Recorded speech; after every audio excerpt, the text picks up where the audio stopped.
Google searches for Project 2025 have skyrocketed this month. But if you haven't searched for it yet, Project 2025 is the blueprint for a potential second Trump term. It is a 900-page document put together by conservative think tank The Heritage Foundation, with input from over 100 former Trump administration officials. And all this newfound attention has caused Donald Trump to try and distance himself from the project by saying on Truth Social that he knows nothing about it and has nothing to do with it. The problem with that is the president of the Heritage Foundation said this week that the overlap between Project 2025 and Trump's own campaign platform is, quote, tremendous. Joining me now, Angelo Carusone, the president and chairman of Media Matters. Angelo, thank you for joining me on a topic that even President Biden has been talking about tonight. We're going to get to that in a second. But as far as what Project 2025 is, it's a long one.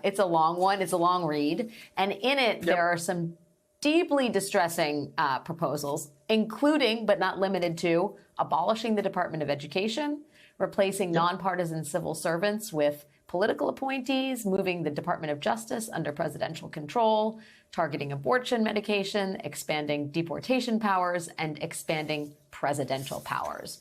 What do you find most disturbing about the project? The thing that disturbs me the most about Project 2025, the document you referred to, which is their 900-page blueprint, is that it's not a set of aspirational ideas that they're sort of rallying around. It's actually it's the granularity. It's an extremely detailed plan, a step-by-step guide for how you can implement an authoritarian regime, but initially just pure revenge. And the theory behind it is that you go in there, you follow those steps one by one, and the consequence of that is that you basically shock everybody. You engage in, as you noted, firing thousands of federal employees and replacing them with the database they already have of people that can go into various parts of the federal government and enact these policies immediately. You arrest a bunch of individuals, people that are distributing abortion medication, publishers of books that they consider to be too favorable to trans education, teachers and librarians. You just do mass arrests of individuals for distributing pornography. And the idea behind that is to make it very clear that things have changed, to change our culture immediately. And then you just continue to follow the steps. So that's what scares me the most, is not the individual things, although they're scary. It's the granularity. It's detailed. And that's, to me, the difference maker here. Right. It's not a lofty plan, pie in the sky. These are our long-term goals. This is a how-to manual, and the possibility of enacting the steps of that manual is laying at the doorstep in November. I wonder what you make of the messaging around it, both on the left and the right. This is President Biden talking about Project 2025 tonight. Let's take a listen.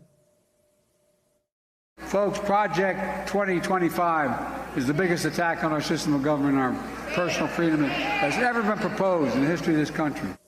So, I mean, I think it's a good thing that the front runner on the Democratic ticket is talking about this. Do you think Trump gets away with saying, I have nothing to do with this? Are people not paying attention enough yet that Trump can get a pass on this?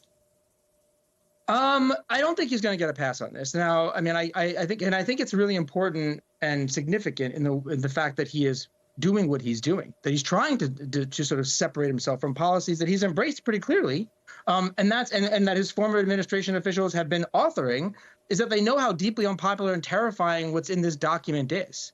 That's the thing. The more you learn about Project 2025, the more you don't want anything to do with it. Because, like I said, it isn't just ideas. It's actually an action plan. It will change people's lives. I mean, even things like getting rid of the 30-year mortgage. I mean, even if you don't, regardless of your politics, that's the guy. I don't want that. I mean, it is really specific. So the more people learn about it, the more they don't like it. So he knows he has to disassociate himself.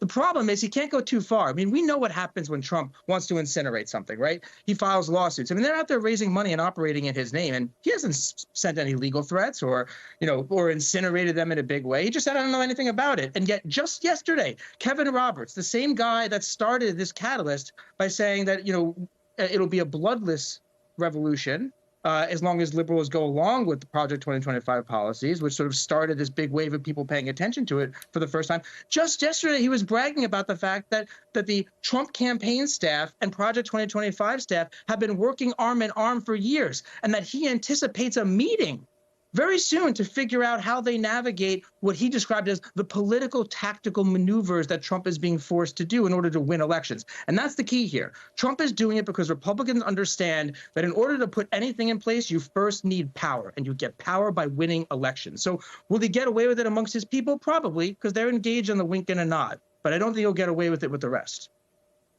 Well, it's up to the media and the public to start Googling and start talking. Angelo Carusone with Media Matters, providing an indispensable service to our democracy. Thanks for your time, Angelo. Hey there, MSNBC fans. I'm Luke Russert, and be sure to join me, Rachel Maddow, Jen Psaki, Lawrence O'Donnell, Steve Kornacki, Joy Reid, and many more September 7th in Brooklyn, MSNBC Live Democracy 2024. Click on the link for ticket information. We will see you there.